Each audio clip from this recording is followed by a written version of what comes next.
What do we have here? Another scrumptious young plaything straight out of life and into my club?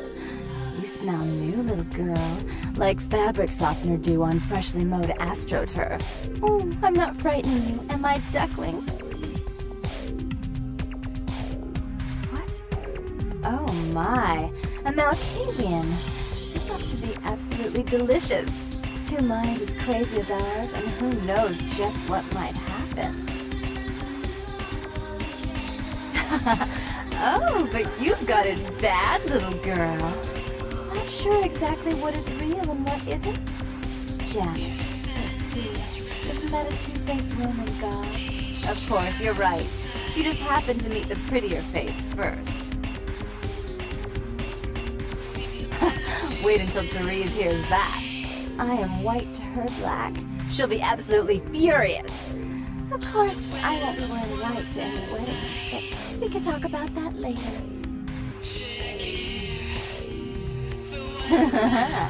I can tell you and I are going to get along just like fire hoses. When we get turned on, there's bound to be flames. I'm the finger down your spine when all the lights are out, and the name on all the men's room walls.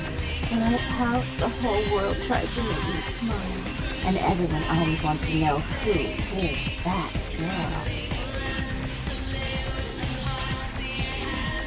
I am Jeanette, and this bit of chaos crammed in a certifiable giggle is my club. I just love to give you funny feelings all night, sweetheart, but I really must trouble with some business. We'll reunite sweet and soon, I promise.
Your city?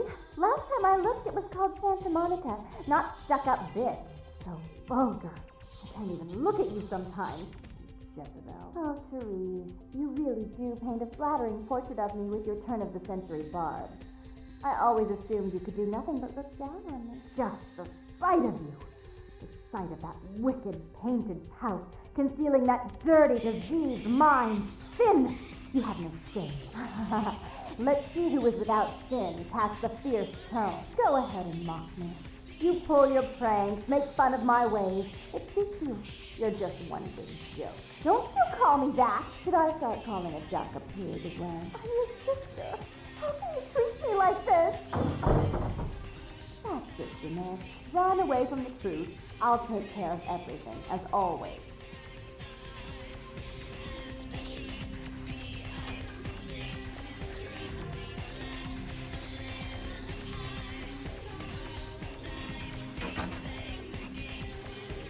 Please, come in.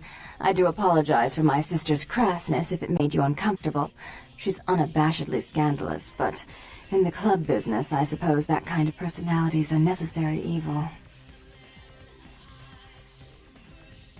She's got issues she's still trying to get over, and so she's locked herself in the bathroom. Jealousy, really. You see, I was the family favorite, and I'm the successful one, and as you may have noticed, she's obviously starved for attention.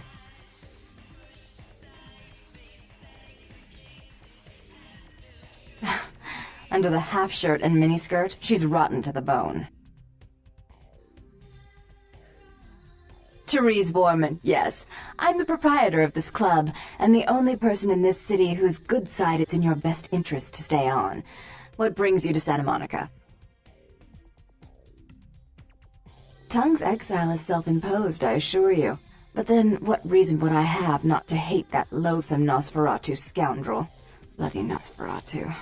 They're so unclean.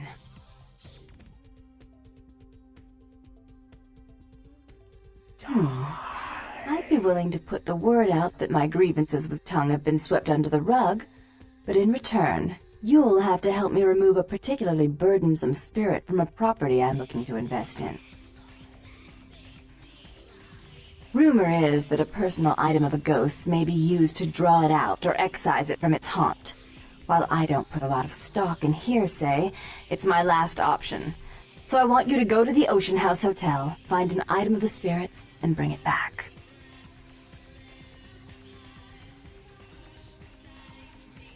Oh, I fully intend to do so. You'll find that dealing with me on the whole is appreciably more predictable than dealing with some of the egomaniacs that are my peers. So long as our business doesn't go sour, my word is gold. Before I forget, take this. The only way to reach the Ocean House this time of night is through a tunnel in the sewers. You'll need that key to open the gate for that tunnel. If you'll excuse me, I've got situations to set straight.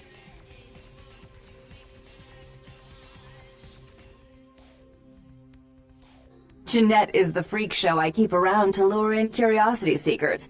She's very good with the clientele, but her business skills are approximate to those of a 4-year-old with a $1 bill and a 5 and dime. How odd. I was just having naughty thoughts about you. You made quite an impression earlier. Did you come up just to cheer lonely little me? Therese is out making a show of how well her lips fit on the pants seat of the Camarilla. Did you happen to find her chastity belt or something? Ooh! Can I see it? I'm not just some silly doll, you know. All my life, my sisters made me out to be a joke. She told you I was an embarrassment, didn't she? That I couldn't tie my shoes, let alone hold on to something for her. Is that it? She's always belittling me. She's the smart one. She's the favorite. She's the successful one. Well, that's not fair. I'm not a fool. This club's success is just as much my doing as it is hers. Do you understand what it's like to have your own flesh and blood ripping you apart on a daily basis for 2 lifetimes?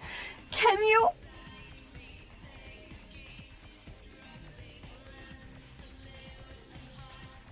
Fine, you hold on to it. Since you were so willing to brave that big spooky place for my darling sister, how about doing a teensy tiny favor for little troubled me? Do you know Gallery Noir down the street? I happen to know there's a charity event being organized there. Lots of influential Santa Monicans slithering in for token appearances. But there's one thing they don't know. The whole event's been set up by a kindred trying to establish their own power clique in our city. And we can't let that happen, can we? So I need some brilliant young upstart to spoil the milk. I promise this won't take long. Take this knife. Give the paintings in the gallery a good slashing. Don't get caught, and don't turn it into a massacre. And steal the charity box, would you? Buy yourself something velvet. I'm sure Therese will be thrilled to honor your agreement when you get back. But in the meantime, get to the museum and ruin those paintings. Then pay me a visit. I want to hear all about it. Hurry up. I can only amuse myself for so long. Oh, well, it's a little different, but entirely possible. Come sit next to me on the bed. I'll show you.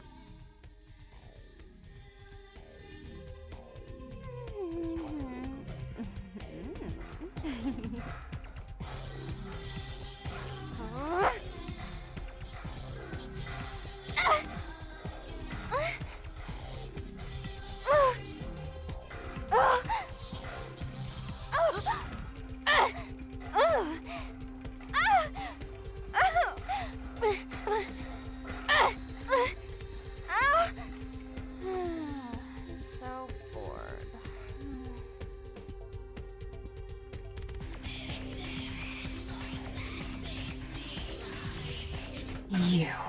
What were you thinking? The museum. That was my event! Did you think I wouldn't find out? Shut up. I thought I could control my sister as long as Tongue was out of the picture, but nothing's changed. I should have expected that you'd succumb to Jeanette's influence like all the others, but how dare you! Don't lie to me! Jeanette already confessed she tricked you into doing it. It was probably all Tongue's idea. I'll deal with them later. But that's still no excuse for you ruining my museum. Excellent. I'll take that. However, Jeanette claimed you did it for her. But let's say I believe you. After all, you've acted decently and rationally up to now. I imagine you'd still like me to call off the food. There's only one problem. If Tongue gets word that I threatened Jeanette, which he most certainly already has, it's not likely he'll believe me. So, in order to call off the feud, you're going to have to convince Jeanette to forgive me first.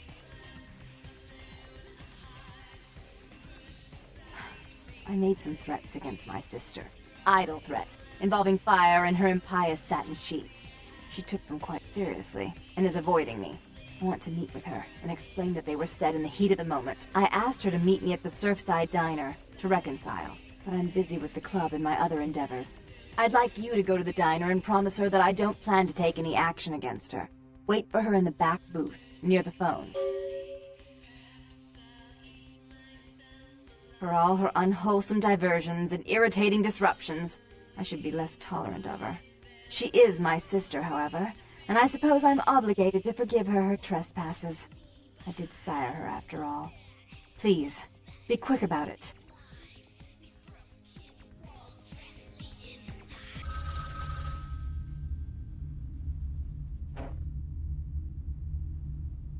I'm terribly sorry about that. My sister was just furious about your refusal to take part in her designs, so she sent those men to kill you. But I'm going to make sure it never happens again. Drop by. We'll take care of this Tongue business. She's crazy! Help!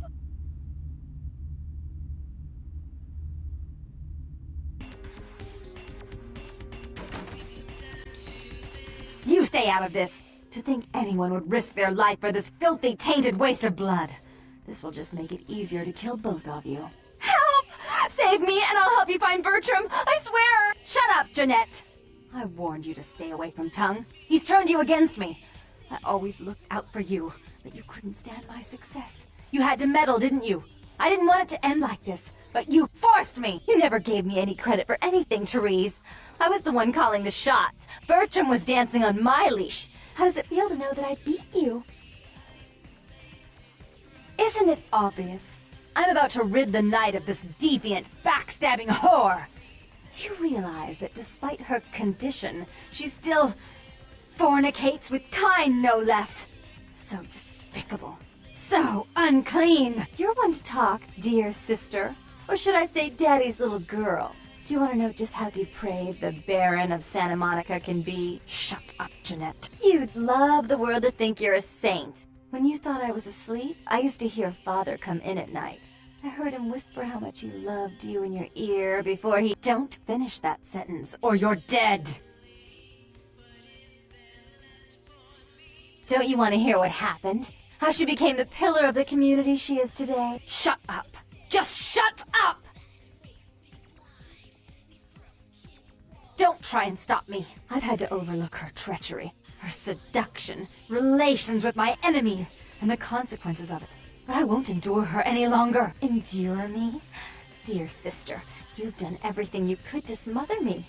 You love to bury me in your closet, along with all your other skeletons. I'm the good girl. You're the wicked one. You've done nothing but plot against me, when I had our best interests at heart. And despite that, I've always covered up your mistakes.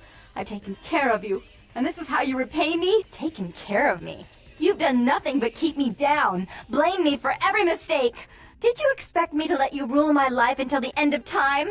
No, sister. You've had it coming since our last sunrise. Is that right, dear? If it wasn't for me, you would have never survived this long. Remember? They tried to separate us, but I refused. I chose this life, and brought you into it so that we could stay together. Obviously, you've forgotten. She's a control freak. People, things, emotions. If she can't control something, she gets rid of it. And you're a wild animal. You'll rub up against anything that'll take you in for the night. Then when you're stuffed and bored, you bite the hand that fed you. I don't think that's possible. How could I ever think to trust her again? Trust me? Who could trust you after what happened with Father Therese? Father loved me. I was a good girl. I always did what I was told. You always hated that he loved me. You disobeyed him. You brought men home when he wasn't there. You were an awful daughter to him. Father came home drunk one day and mistook me for Therese. Because I'd fallen asleep in her bed. Don't listen to her. She's lying. Therese walked in while he was there, and she saw me lying with him, and so she went to the closet and pulled out his hunting shotgun, loaded it with deer shot, and blew his mind out all over the silly clown wallpaper. That's a lie. Father killed himself because of Jeanette. She made him miserable. As I recall, he died with a smile on his face.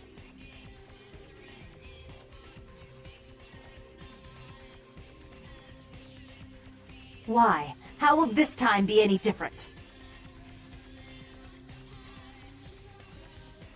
Therese doesn't like to share. Jeanette's irresponsible. She's undependable. A venture like mine requires class and distinction, which is something a pigtailed, face-painting harlot does not lend very well. You do have a way with words, sister. You're right. I'm not in the same class, am I? I mean, murderers are so respectful these days. More responsibility. So that she can ruin every opportunity I give her? Of course. You're the only one who can secure zoning permits and shake hands. I'd never be able to keep up. But I only do it for attention and out of love. You do it because you're vindictive and jealous, and you deserve it. If she would stop treating me like a child, if she would start behaving like a rational adult. Yes, there was a time. When I was a child, I didn't have many friends. I suppose Jeanette was the only one. We never did get to go out of the house much. Father wouldn't allow us. He said we'd get hurt, so we stayed inside and we imagined our own worlds. And we spent so much time there together, ruling over those places. Those were happier times, before we grew apart. I never did. No, I guess I don't. Jeanette. If I were to offer you equal control in Santa Monica, would you quit consorting with Tongue? I'll stop working against you with him. But since I've got him in my pocket already, there's no reason for me not to pay him a little visit once in a while, when he can be of use. That's not a bad plan. There's just one more thing. I want to be in charge of Santa Monica, but only publicly. I want you to continue to convince others that our relations are strained. That way, we know who our enemies are. I agree. Take it. I'd hate to look at it again and think of what almost transpired. I suppose now that Jeanette and I have settled our differences, I'll call off the feud with Tongue. Bertram's hiding in an empty oil tank at the old gas station. I'll tell him to expect a visitor, and I'll ask him to be extra nice. Please give Santa Monica's regards to the prince, and keep your tongue tied about what happened tonight, or we'll have to kill you.